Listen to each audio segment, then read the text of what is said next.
Lamine Yamal has finally broken up with Nicki Nicole. She made him have a pubic area injury. ये सारी news आती हैं about the personal life of a teenager. सिर्फ 18 की as में Yamal is arguably the most exciting football prospect on the planet, but us fans are on the verge of ruining him. यहाँ बात सिर्फ पोटेंशियल की नहीं है पर एक सिस्टम की है, एक रिलेंटलेस हाइप मशीन जो कि ब्राइटेस्ट स्टार्स को बढ़ावा देती है only to watch them burn out. ये एक ऐसी कहानी है जो हम पहले से देखते आ रहे हैं पर अब इसका इफेक्ट और भी बदतर होता जा रहा है। यमाल का talent is visceral, left footed coming from the right और एक mixture of explosive pace, dribbling और मेनली एक फुटबॉलिंग आईक्यू जो कि उसकी एज को सालों से सरपास करता है। Safe to say that Barcelona knew what they had with this kid and they set a 1 billion euro release clause on his contract. But this is also a golden handcuff. So naturally, the world took notice. Pandits, journalists और fans सब ने बहुत चाव से उस पे modern football का सबसे फैंसी टैग लगा दिया, द नेक्स्ट मेसी.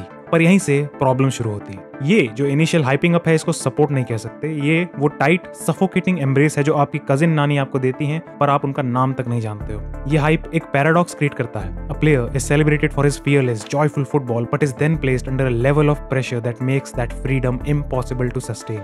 वो प्लेयर हर एक मैच में एक सुपरस्टार लेवल का परफॉर्मेंस देने के लिए परखा जाता है जो कि इवन एक सीजन प्लेयर के लिए बहुत ही भारी स्टैंडर्ड्स है. Imagine what that does for a teenager. Modern football का हाइप मशीन आज तक का सबसे बड़ा गोल्डन केज है क्योंकि आज के टाइम में सिर्फ पंडित्स और क्रिटिक्स ही नहीं पर हर एक फैन की स्क्रूटिनी पब्लिकली सुनी जा सकती है एंड हर एक पर्सपेक्टिव के साथ एक नए एक्सपेक्टेशन का बर्डन आता है. अगर हम खुद इमेजिन करें तो जब फर्नांडो टोरेस, सर्जियो एग्वेरो जैसे टैलेंट्स शुरुआत से नरिश हो रहे थे तो उनका ग्रोथ एक ग्रेजुअल ट्रेजेक्टरी था. उनको game by game, year by year, training session after training session grow करने को मिला. उनके फैंस उनकी जर्नी के अलोंग बने एंड उन्हें एज अ प्लेयर मैच्योर और फुली फ्लेज्ड होता हुआ देखा. पर आज के टाइम में एक वंडर किड का ठप्पा लगते ही एक टीनेज सेंसेशन पे परफॉर्म करने का एक इमीडिएट टैग लग जाता है. और even if a wonder kid means कि काफी सालों के गेम और ट्रेनिंग डेवलपमेंट के बाद वो प्लेयर स्टार बनने का पोटेंशियल रखता है, मॉडर्न फैंस वंडर किड के टैग को ही एक फुली फ्लेज्ड वेटरन प्लेयर की परफॉर्मेंस देने का एक्सपेक्टेशन जोड़ लेते हैं which proves to be disastrous. और इस प्रेशर से काफी टैलेंट्स बकल अप हो जाते हैं. और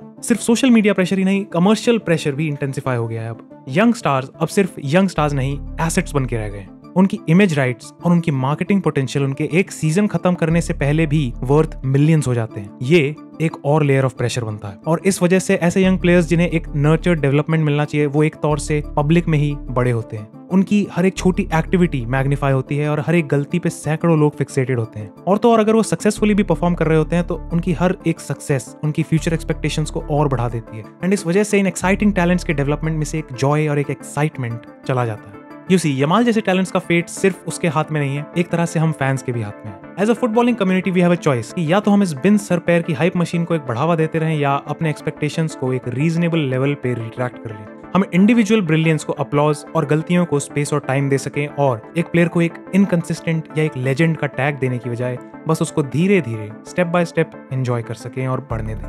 आई नो कि ये हाइप ट्रेन पार्टली इस वजह से आती है कि हम मॉडर्न फैंस अब ऑब्सेस्ड हैं with predicting the next big thing or the next big flop even before it happens. But we should realize that predictions are just that. और हमारा सही या गलत होना हमारे फ्रेंड ग्रुप में हमारा परसेप्शन इंप्रूव करने के लिए बेनिफिशियल जरूर है पर मॉडर्न फुटबॉलिंग कम्युनिटी में एक हेल्दी एनवायरनमेंट प्रमोट करने के लिए नहीं. विद दैट मिलते हैं अगली बार ऑफ द बॉल पे.